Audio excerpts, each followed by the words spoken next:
lecturer at the University Science Malaysia. Pernah?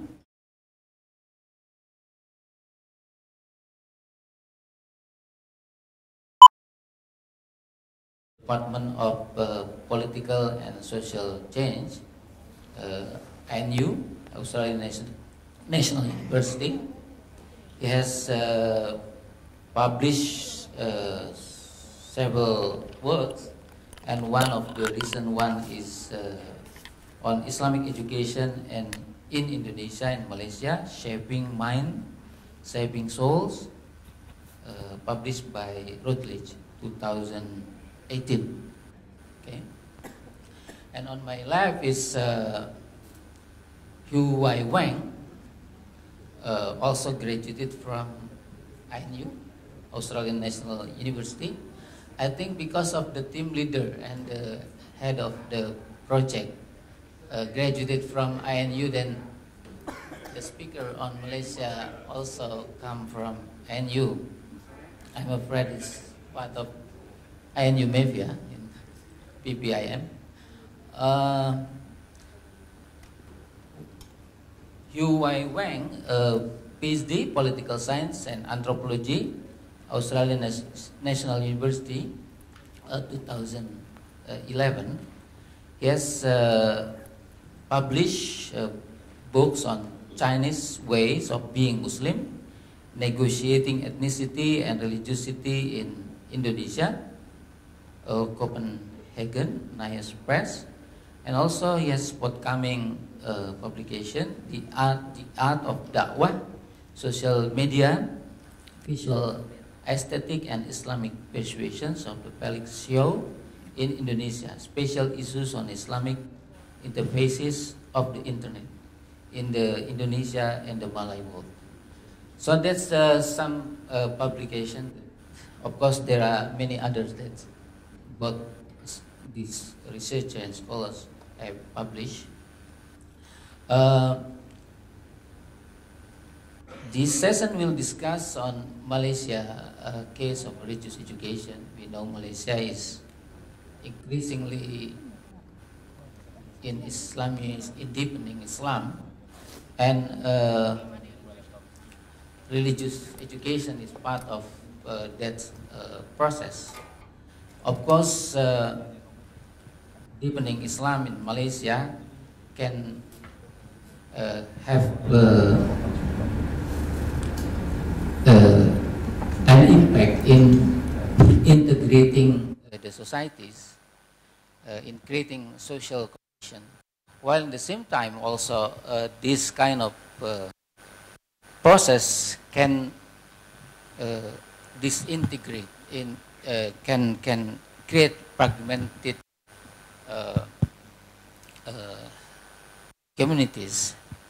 And the question is to what extent that the role of religious education have made effort to promote cohesiveness, to create citizenships, and to create and to prevent violent extremism in the theme that we are going to discuss and in the context of Malaysia. We have very limited time, only around actually 55 minutes. So we'll let Dr. Azmil Taib first to present to us around probably 10 minutes to 15 minutes. The less is the better. And also then will be followed up by the discussion by Dr. Hu Wai Wang, and we'll follow up by the discussion by the floor. Now time is for you.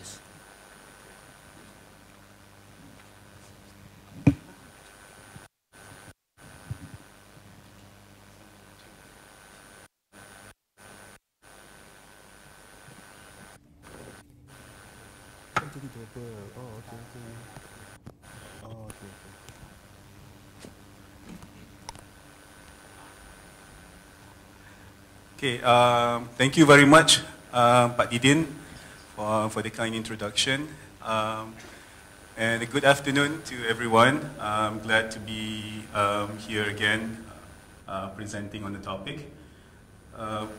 So like Pak Bob mentioned in his keynote speech, so when it comes to Malaysia, the prevention of violent extremism in religious education or in the national education system has been largely successful because we don't see the same kind of cases, at least on the same magnitude as we see in Indonesia or the Philippines or Thailand, for example.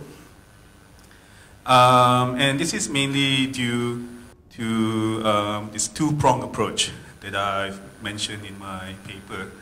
So one is there's an active de-radicalization or anti-terrorism effort by the Malaysian government as well. Like Indonesia has Densus 88, Malaysia also has its own counter-terrorism unit within the Royal Malaysian Police. There are laws as well that were passed specifically to deal with terrorism issues. There is an increase in arrests of people thought to be affiliated with ISIS, Daesh, from 2013 until now. And so that's one prong, the legal or rather the coercive approach by the state apparatuses.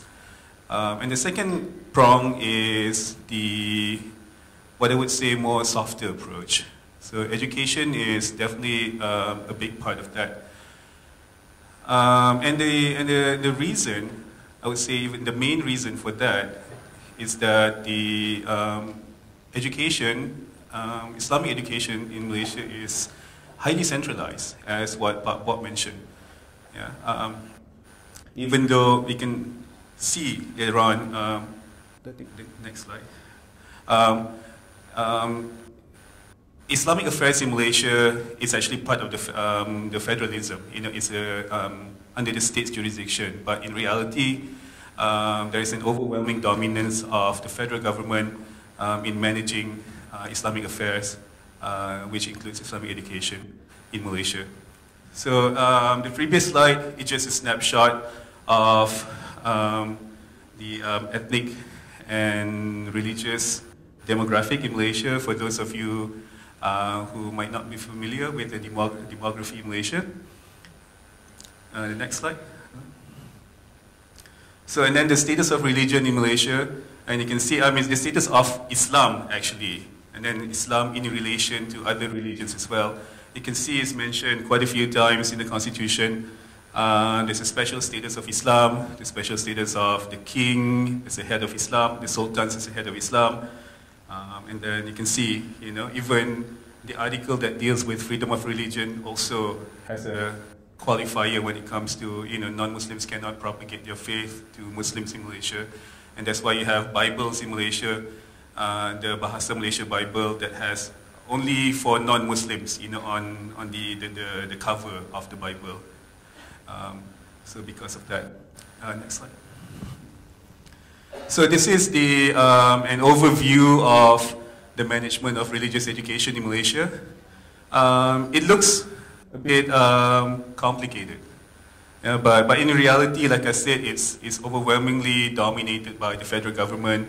Even though you can see here there is a, you know, you can see the state religious council, you know, the state governments, but then, you know, in practice, it's all the Ministry of Education and also the JAKIM, the Department of Islamic Development, which is an agency that's part of the federal government. So then there are various types of Islamic schools in Malaysia, and also Islamic education, like Bob mentioned, it's mandatory for all Muslim students in the national education. So it's like all Muslim students have to take Islamic studies subject in school. And so during this time, the Muslim students all will gather in one room, and then the non-Muslim students would leave the classroom and go to a separate room. So, so there's a, and then after the class ends, so they will go back to their original classes. So there is a separation during the Islamic education subject. Next slide. So just this slide and the next one, just to give a background on to explain, some of the research findings and analysis that that I've gained from doing this research.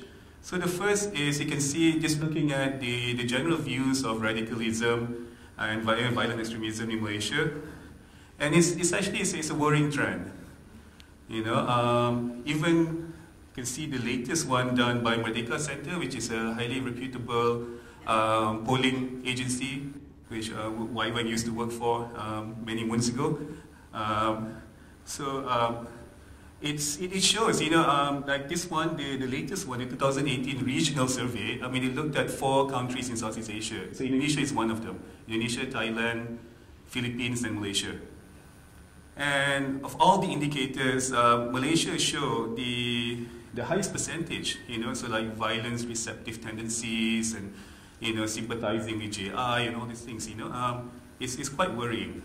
So this is the one of the background that I try to show, and next one. And also there's surveys done to look at ethnic and religious relations in Malaysia, so national surveys. So I'm looking at, so this is a compilation of the surveys, done by Lee Hock Aun, so which is based in ICS in Singapore right now, a Malaysian economist. So looking at this, you can see, because there is a push-pull or inclusion-exclusion dynamics going on, because it's not an outright discrimination or repression. There's a space for toleration or some kind of engagement or even acknowledgement that we all have to live in a multicultural, multi-religious society.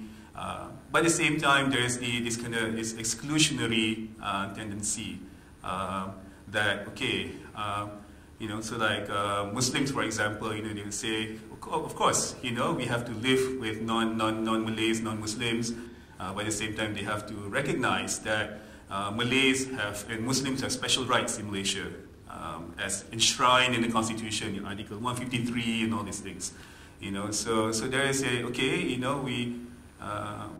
we're inclusive, but at the same time we can also be exclusive. So it's that kind of dynamics. Next one. So I categorize the findings and analysis of this research into 3 broad themes. So the first one is looking at the role of federal and state agencies, mostly federal government, because like I said, there's an overwhelming dominance of federal government in managing Islamic education. So the government is dominant in every facet of the religious education. You can see in terms of the curriculum, exams, textbooks, and the monitoring is very pervasive. And also there's self-policing in schools as well. And there are no specific programs for CVE and PVE. And the reason for that is administrative, actually, because the teachers say, yes, we would love to have this component in religious education, but these are not included in the exams. So what's the point of teaching it? Because we already we barely have enough time to teach, to cover everything in the syllabus, so that the students can pass the exam. So we're not gonna, we don't want another burden, to teach this. So that's usually the problem. And of course, there's no expertise in teaching that as well. But that can be, both of these issues can be rectified, which I will talk more in the policy recommendation. So, but these are some of the efforts done by the federal and state agencies. having workshops and things like that. So, next one. Also, okay, no, this, wait. So the last one, so this is actually quite interesting because from the interviews that I've done and the focus group discussion, a lot of education practitioners, they don't see this as, they didn't see violent extremism as a real issue in the national education, in public schools. Yeah, so this is a problem more in non-religious public school or informal Islamic schools. Islamic schools like Pondok or Tahfiz schools, they are not part of the national education system. These schools are the problems, you know, that should be looked at, that should be monitored. So not the non-religious public school like SMR here in Indonesia. Okay, next one. So the second theme is the common views of the education personnel. So when you talk about, say, like for example, so I mean this is what I talk about. So there's no like really outright, really black and white views. You know, when you talk about LGBT, for example, you know, one of the questions that I asked. You know, it's like, oh, it's okay, you know, like, well, it's not okay religiously, obviously, but to them, but, you know, but these are citizens of Malaysia, they have rights, but at the same time, they shouldn't be flaunting it, you know, so things like they should be brought back to the right path, so to speak. So these are some of the common views. And also when it comes to Salafism as well, you know, so there's more nuanced interpretation of Salafism. So it's not like, well, Salafism is all bad. It should be contextualized, you know, depending on the situation. Say like if it's defending Islam, for example, it's in places like in southern Thailand. Because I interview teachers in Kelantan, which is the state that borders Thailand, borders Patani. And they say like, oh, you know, like if it's used against like the Muslims in southern Thailand who were oppressed by the Thai government, then it's permissible. Or say like if it's a Palestinian, you know, fighting against a Zionist government in Israel, then, you know, Salafi, if you use within this context, it should be permissible. You know, so it's a bit more nuanced interpretation of what Salafism is. And also there's, you know, the agreement that teachers you know, having to deal with the 21st century challenge, you know, which we all do, you know, the social media, the internet, and the students are all, you know, coming with all this information, deluge of information, and then some of the teachers, they feel ill-equipped, you know, to deal with these challenges, and it's like, oh, you know, we need to do something about this, you know, because, that's one of the things that can be done. The next one. And then the third theme is just the efforts taken or not taken by schools. So like I said, the first one is because of, it's not testable. You know, it's not part of the exam, so there's no point in teaching it. So, so one way to remedy that is to make it testable, you know, to make it part of the exam, part of the syllabus, so that the teacher have to teach it in class.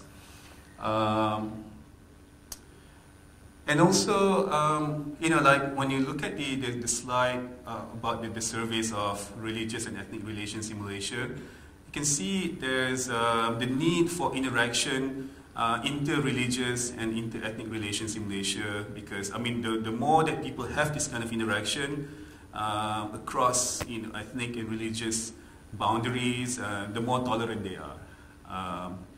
You know, so some schools actually acknowledge this, you know, the need to have this. You know, some schools actually have programs to encourage activities to encourage this kind of interactions, like visit to temples or churches, or having people from outside to come and give talks in school, you know, and celebrate various religious and cultural events, you know, and things like that. So yeah, so this is, you know, the monitoring and the countering, the last one. So this is actually a main problem in school right now, and then the teachers say that this is something that you know, the government has to do. You know, actually go to the next one, so I'll just go straight into the policy recommendations. So, like the things that the government and the school can do. So increase tolerance, of course, through these cross-cultural interactions, like I've mentioned. Increase, or make it official. Right now it's only a school-based initiative, so it's not mandatory for schools. There's no directive from the Ministry of Education for schools to do these kinds of, to engage in these kinds of activities. So I think that, there should be something so that all the schools would have to do, especially schools that are mono-ethnic and mono-religious. Islamic schools in Malaysia are mono-ethnic and mono-religious, because, no non-Muslim parents would send their kids to Islamic schools. So there is even more pressing need for this.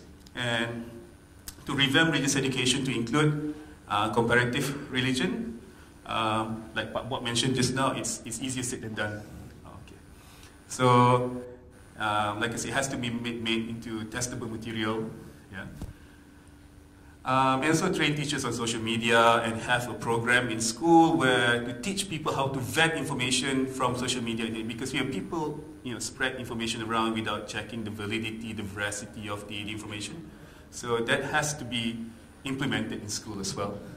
So, and also deal with the informal religious school, which is arguably one of the main source of extremism in Malaysia. Okay, so that's it. I look forward to questions and feedback from the audience. Thank you. The purpose of having you aware, actually, to have your feedback on what Azmil already worked on it. So please, and don't hesitate to. Selamat pagi dan salam sejahtera. Many thanks for the organizer for giving me this opportunity to share my opinions and to discuss the paper written by my friend Azmil Tayyab.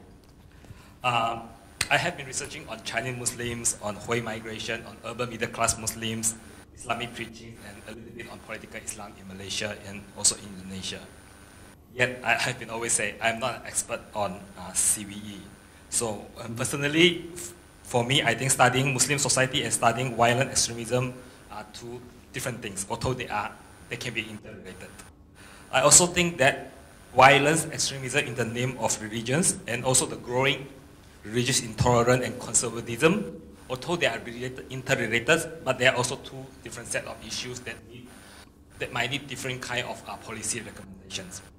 Having said that, my key role today is to discuss Azmil's paper and perhaps give a few of my thought on informal religious education and the growing quote-unquote radical ideas in Malaysia and Indonesia.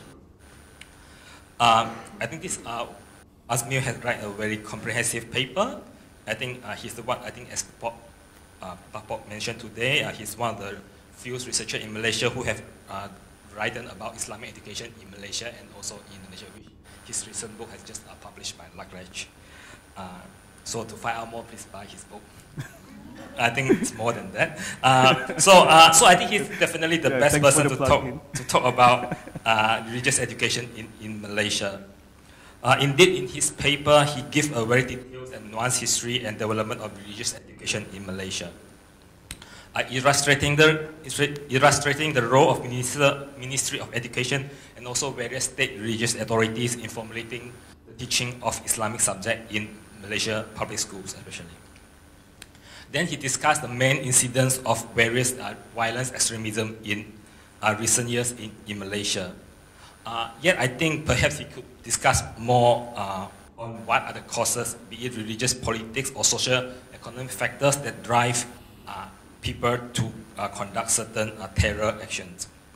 And then he situated his research finding on the role of religious education in combating violent extremism as well as promoting inter-religious relationships.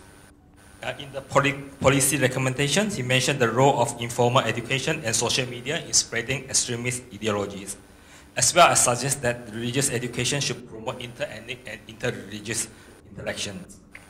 And he concluded by arguing that the formal religious education in Malaysia has, to a certain extent, quite successfully prevent the growth of violent extremism. Yet, it doesn't necessarily promote inclusive and progressive Islamic discourses and practices. Indeed, I agree with Azmi on this note. The absence of violent extremism is not necessarily correlated to the absence of conservative and exclusionary ideas. This leads to my key comments on this paper. As the title suggests, the focus is on the role of religious education in preventing violent extremism.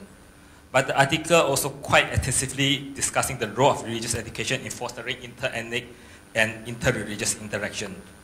Of course, both preventing violent extremism and promoting religious tolerance are very important issues and also interrelated. But personally, I think these are two different sets of issues that might deserve different kind of policy recommendation. This is my personal view anyway. For an example, one of the leading religious figures in countering violent extremism in Malaysia is Zamihan Madzin. He's a traditionalist religious preacher who often attributed Salafism as the source of violent extremism. Yet, Zamihan has also had a record of making very exclusionary and also racist statements.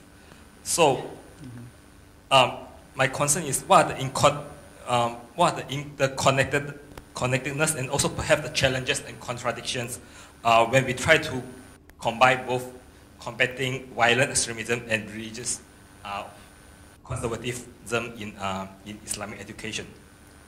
Because I observe both Salafis and traditionalist preachers, both progressive and conservative Muslims in Malaysia, are in generally condemning violent extremism, even though some of them might have very exclusionary attitudes towards various religious, ethnic, and sexual minorities.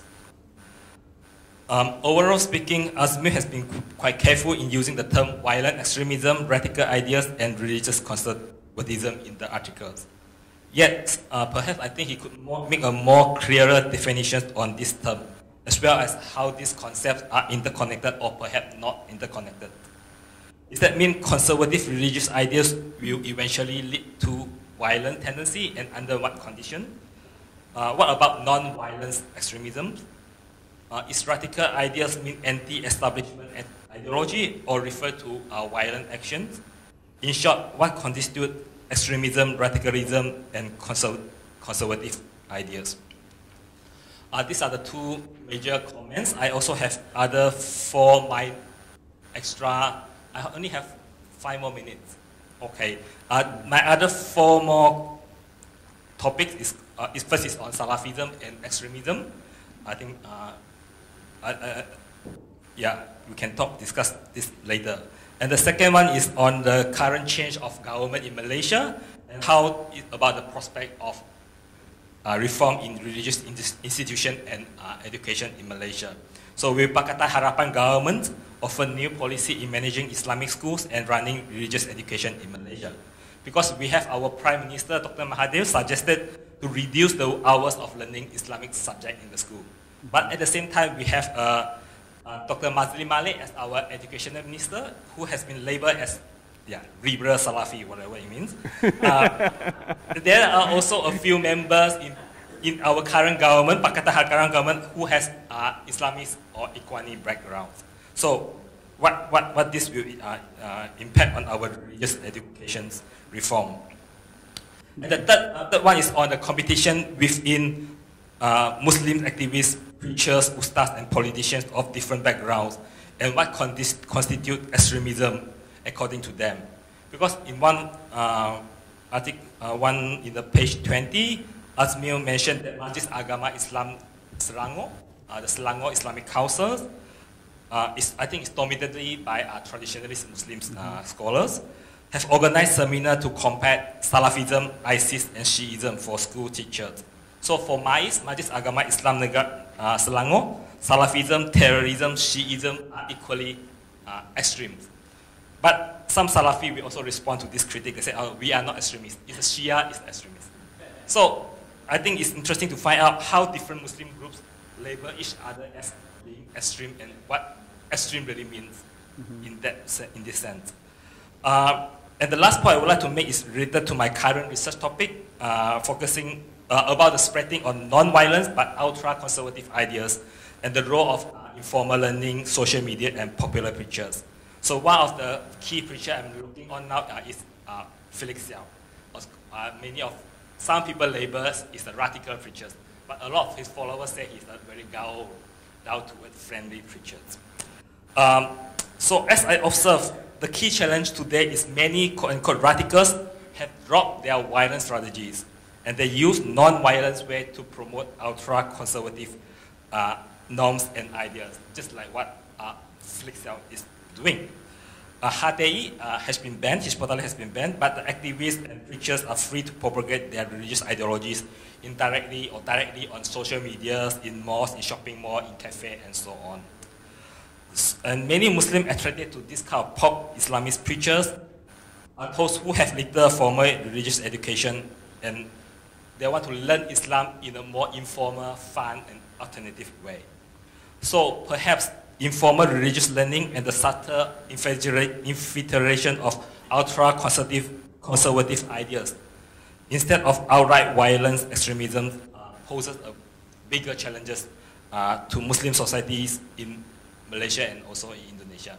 Yeah, that's all. Thank you very much. Thank you. Now I come to realize that not only there is term of jihadi Salafism, but also liberal Salafism. This is quite new.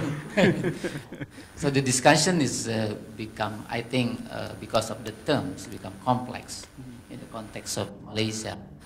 Now your question and answer and discussion of the, please, Fatimah, and who else? Dr. Ali Munhanif, and then, okay, then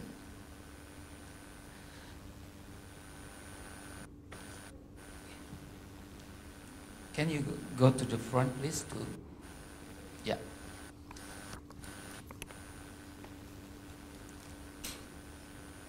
Terima kasih. Thank you very much. Thank you for the presentation, Mas Azmil. I'm going to refer to one particular point that you, sorry, my name is Fatimah Hussein from State Islamic University, Jakarta. I'm referring to your point that you raised on the importance of the importance for the teachers, religious teachers, to get the certification from the State Islamic Council. This is actually also very much related to the recent findings that our institution from the UIN Yogyakarta, the Center for Islam and Social Transformation, did research on religious education also, the production, the system production of religious teachers. So earlier I think Pak Bob also mentioned about the importance of the other aspect of the nuance that the religious teachers might bring to the classroom. And in our research, particularly the research that I'm particularly doing in East Java, we found out exactly that nuance that influence also to a certain point within the classroom.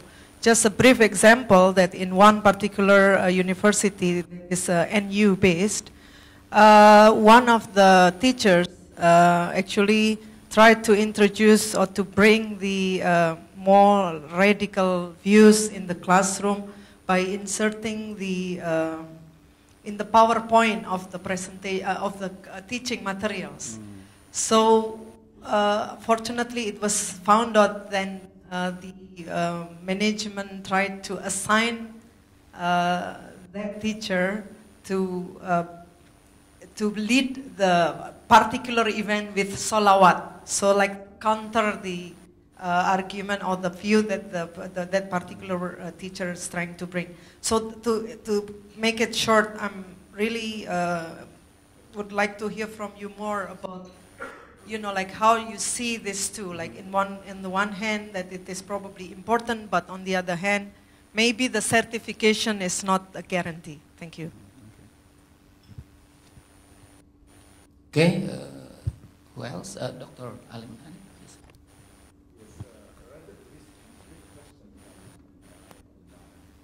Malaysian fellows here, Pak Asmil. Azmil. Thank you. We are puzzled by a recent statement made by Pak Mahathir, actually, that he want to reduce the volume, the numbers of religious education in Malaysia.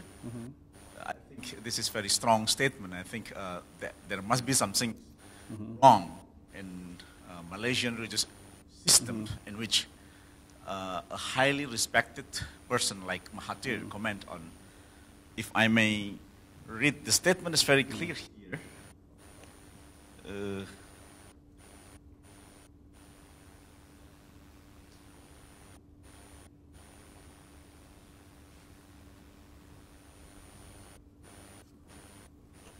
That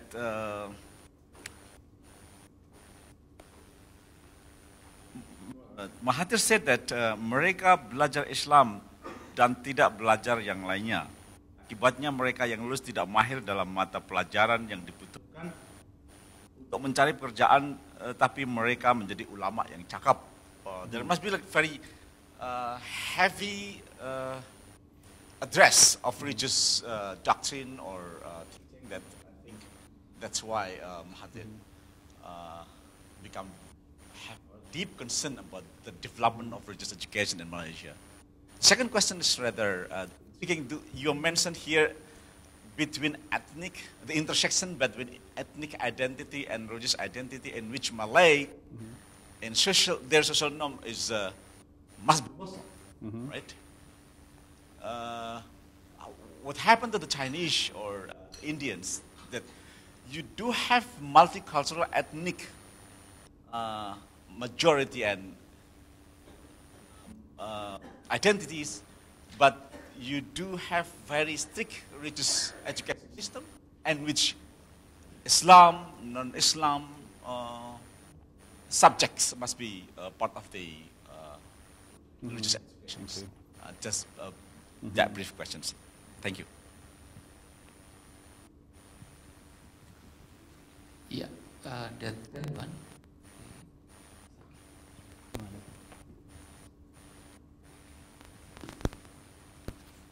Please introduce your name and institutions. Yeah, thank you very much, moderator and speakers. My name is Sofwan from ASEAN Study Center, Universitas Indonesia. I would like to dig deeper on your statement. Both of the speakers highlight the potential for some changes in the religious education system after the change of the government. The current government is composed of political groups coming from different ideological backgrounds. There are very pro-Ketuanan Melayu groups. There are also DAP. There are also coming from minority groups. How do you think the competition will turn out to shape the religious education in Malaysia? Especially because it seems that the religious cards is being used in this political competition, as seen in not only within the government but also in the opposition, as we saw a few weeks ago. I think the 812 demonstrations, in which I think PAS and UMNO is mobilizing a lot of its supporters for doing that. So, how do you think the competition within the government itself and between the government and the opposition will somehow affect the reforms of religious education in Malaysia? Do you see that it is going to be going to the right direction, or it is going to be another competition to out-Islam each other? And second question is very minor. You mentioned that some of the sources of the radical teachers are coming from Indonesia. Could you please, how to say, elaborate that further? I mean, is there any specific pattern? I mean, like specific schools, specific areas, or something? I mean, like, yeah. Okay. I also heard similar thing from my Thai friends. Some southern Thailanders who are studying in Indonesia are becoming more, how to say, radicalized, not in religious sense, but in its political aspiration for the independence from Thailand. So, I mean, is there any connection with that? Thank you very much.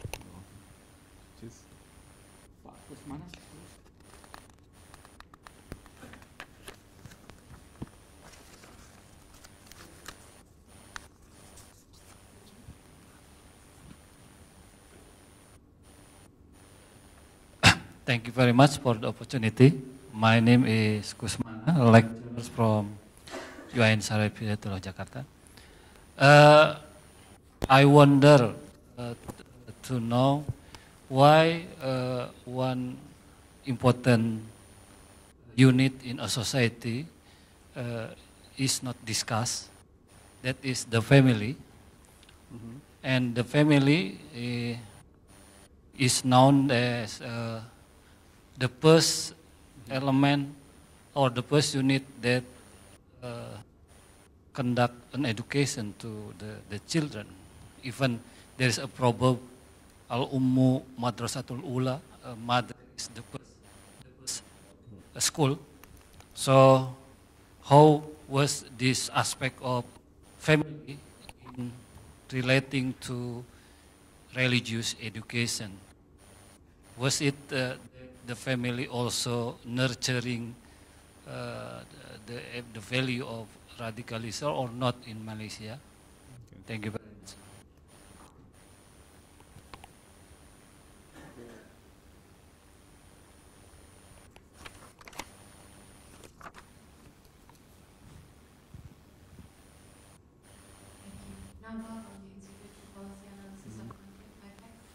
My question is about the university. I know most of the researchers at schools here. But so could you give us more explanation about radicalization into violent extremism, not Salafi or Wahhabi, but real cases of what type of university, for example, is more vulnerable to radicalization? So we know Dr. Mahmud Ahmad from University Malaya who joined ISIS in Marawi, and some of his students have been arrested. Yeah. And so that's, if you could shed light on whether it's public, state university, or there are reports that there was ISIS recruitment at IUM as well, for example. So that's my first question, and then my second one is related to what you both have addressed on the politicization of terrorism issue in Malaysia.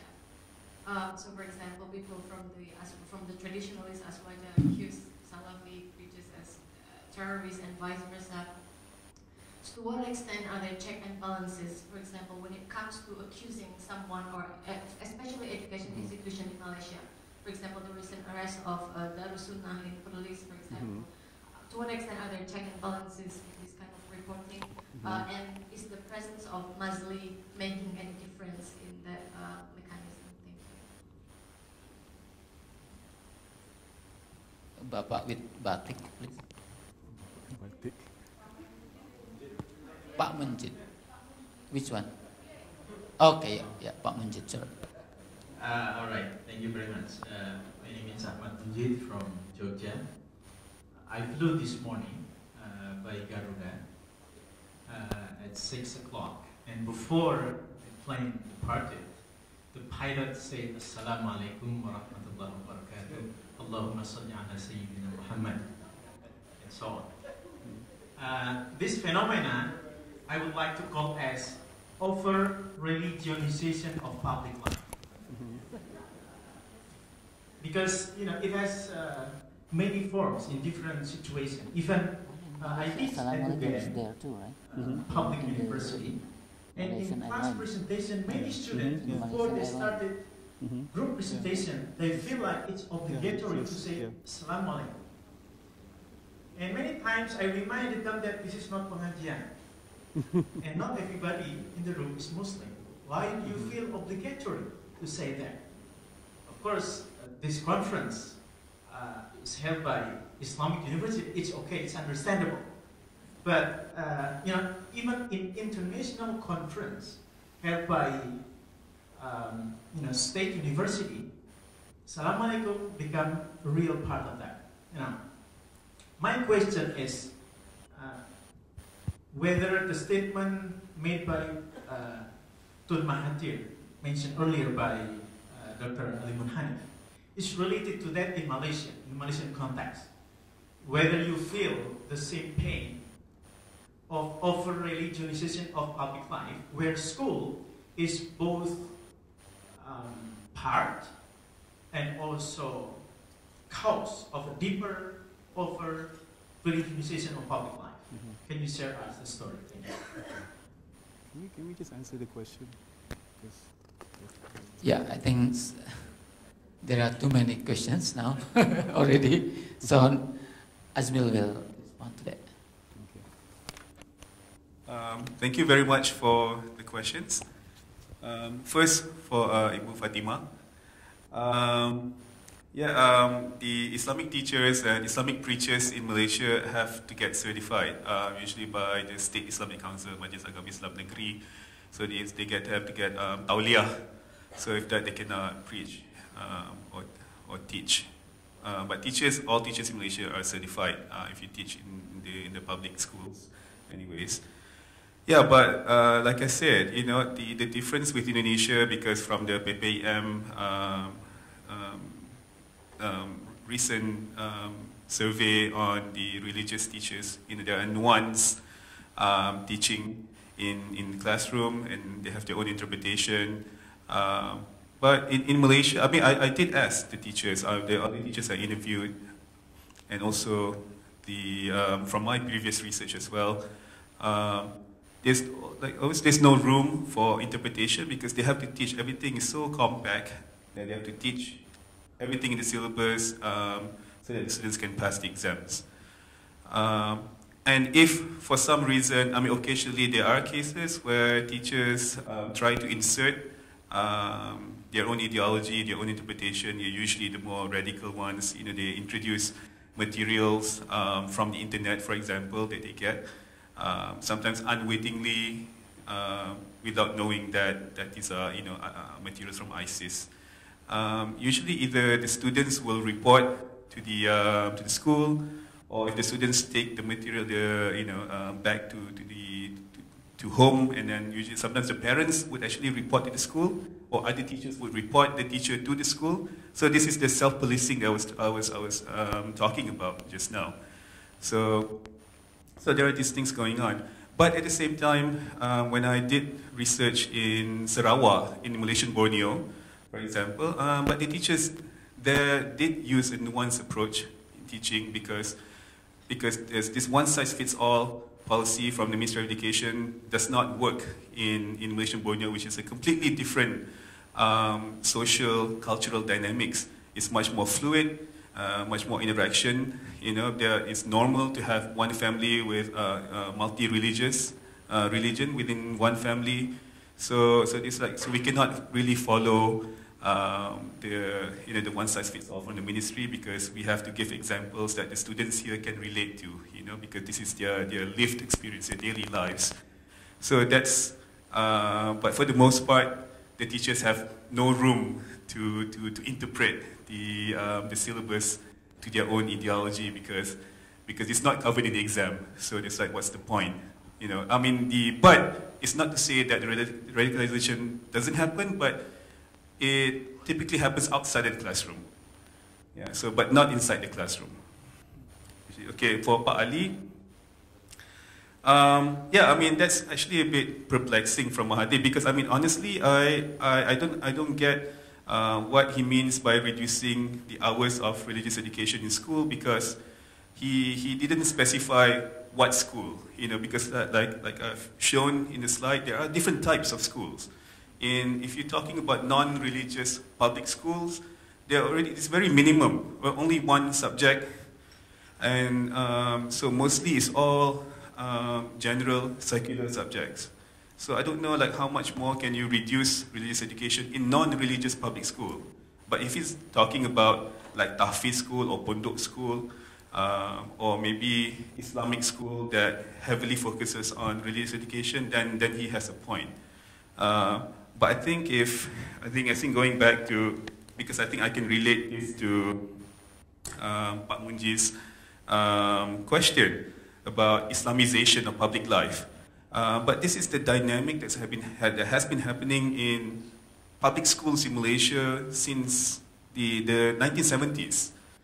For a good 40 years.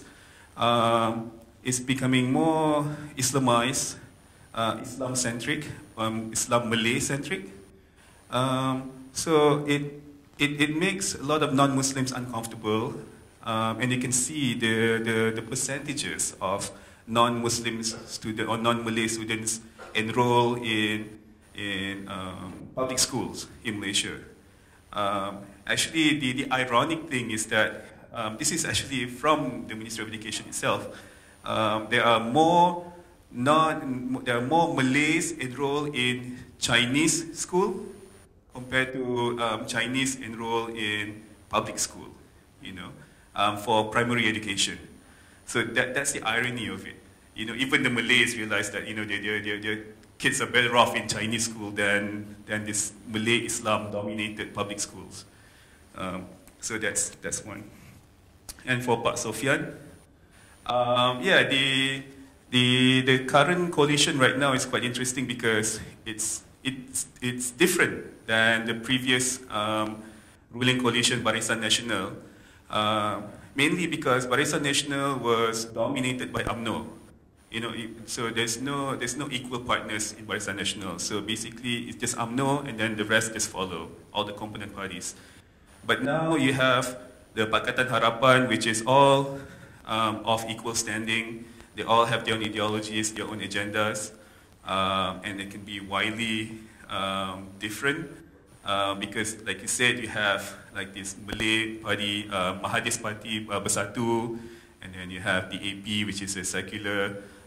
So sometimes we can see this, like all these conflicting statements coming out from the government.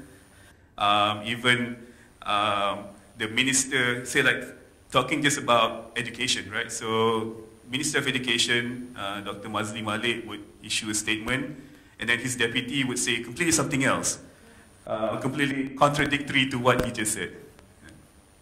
So, because the deputy minister comes from a different political party from DAP, and Mazli comes from Mahathir's party Bersatu. So, it's like, completely different wavelengths. So, this is what's happening, and there's, I think, YY can talk about more the Islamist contestation, because you have Salafis that are now within the government, like Mazli Malik is known to be a Salafist as well. But they also like Salafis or conservatives that are outside of the government, who are also exploiting, this quote-unquote Malay insecurity. I mean, part of it is this electoral calculation, because the current government only gets about 30% of the vote from the Malay in the last election. So 70% of the Malay actually voted for either UMNO or PAS. Both are opposition right now. So there's this insecurity about not getting the support from the Malay electorates and maybe losing them and then not winning the next election. So there's this, this thing or this fear, and playing to the, to this, so what we can do to appease the Malay, so you can see this kind of, statements coming up. And then Pak Usmana, about the family role. So based from my interviews when I talk to the teachers, and they say, yes, of course, family, that's the first line of defense, when it comes to instilling tolerance, empathy, respect for differences on these things. But the problem is a lot of parents, they push the buck, they give it to the school. You know, they pass off the responsibility to the school to do this kind of, you know, this value inculcation, you know. So there's like, you know, it's this job of the school. You know, the parents are too busy working and this thing. So the school should be instilling all these values, not the. So you know, so this is, but the teachers say, you know, like, but the students actually spend a lot of time at home. You know, actually they spend a good few, you know, the first formative years actually at home. You know, that's where it should begin. But it seems like the mindset is that it's the school where the teachers, you know, that should be instilling these values instead of the, especially the religious values. And but Nafa, yes, I mean, this is actually a problem, radicalization in higher education. I think one reason is that higher education is actually managed by a different ministry. So not not the Ministry of Education, because some years ago the ministry was split. So there's a Ministry of Higher Education and Ministry of Education. So there's less this kind of monitoring, less of centralized control compared to the Ministry of Education over the national education system. So that's one reason, I think. And also another reason is that a lot of students who maybe they have minimum religious education, you know, in school, and then when they went to the university, they suddenly get exposed, you know, because it's more open. And Islamist groups are very active on campus, and we know in Indonesia as well, you know, group, so like Salafist group or whatever. I mean, because they're allowed to operate, you know, because they're largely quote unquote non-political. Because of the conservative environment, you know, they're allowed to, you know, to operate and to be active. And then, you know, students usually get exposed to this as well, you know, through friends, you know, and then with minimum foundation in religious education, you know, it makes it easier to be influenced, I think. You know, I mean, the same like Indonesia as well, because you can see like Jemaat Tarbiyah, for example, is more active in quote-unquote secular university, right, compared to WIN or EIN. Right, so I think the same, because there's a foundation, also the tradition of moderation and progressive, you know, ideals. So the same thing you see in Malaysia as well. So I think that's it. I will pass to Wai Weng for. Thank you very much. Actually, I don't have much to say. I just have 2 points. First, I think. As I always think that the competition and also cooperation between Malay nationalists and Islamists is continue to influence Malaysian politics, because we have Islamists in Pakatan Harapan and also in oppositions, and also Malaysian nationalists in both cases. And there are more nuances. Islamists can be inclusive, and there are nationalists can be secular but racist. So, yeah, this is the thing we are facing. So that's why a bit problematic when you want to promote inter-religious or inter-ethnic or counter-violent extremism. For me, pusing, because they are different things. I mean, I think, maybe I'm wrong. I hope I'm wrong, anyway. And then the second thing is on the competition between different, among the Muslim activists and preachers, it also will be continue to unfold. I mean, between so-called Salafi and traditionalists, and between different Muslim NGOs and political parties will continue to unfold. But I don't know how CVE will come in. I'm not an expert on CVE. I cannot say anything about that. But for sure, I think, as you can see, the Taulia thing is in Selangor. The Taulia is not about extremism. It's because it's dominated by traditionalists. They don't give Taulia to Salafi preachers. And in Perlis, because it's dominated by Salafi, so they don't give Taulia to they even put some imam who do all this taliran and so on, because it's not about counter CVE, but just mostly different religious practices, and also sometimes different political affiliations, more than and CEV just come into as accusing each other for violence. So I think it would be interesting to continue to see how this develops, because one of the things is like after the change of government, we begin to see some Salafi preachers go on TV. This doesn't happen before, but now there are some Salafi-oriented preachers. It can be inclusive, can be exclusive, it depends, but they are beginning to be accepted to go on air, which previously dominantly by mostly traditionalists in a lot of TV stations. So how this will unfold, I think it would be interesting to figure out, and how, yeah, this Muslim, Malay, and also people from Ikhwan background and how past, and this I think would be interesting to follow and see how it's observed. Thank you. That's all. Yeah, I think learning from the Malaysian government policies, that the state present in all stage of policies, from like making sure that the teachers are not only qualified but also certified, and also the textbooks, right? Also controlling the textbook content, and teacher training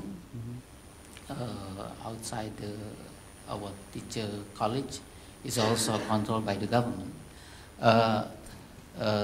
So although there are some tendency of extremism, it's still being controlled by the state. That I think the main argument of Azmil, and probably Indonesia has lack of resources to control all part of the magnitude, the different quite large. I don't know, but I think that's not the resources, not the reason. I think the reason, because nation state should should become the priority of the state, I think. Okay, time is over, and now turn to what? To have lunch? Okay, lunch time. Thank you to Azbil and also to Wei Wang, to all participants, and we should end by saying Alhamdulillahi Rabbil Alamin. Alhamdulillah is another kind of. Okay, thank you very much. Assalamualaikum warahmatullahi wabarakatuh.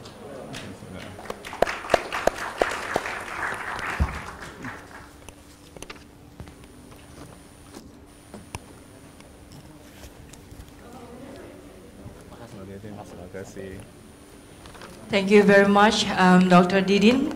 All the speaker and the moderator, please kindly remain on stage. We're going to take the photos. Okay. Photographer team, we kindly invite you to capture the moment.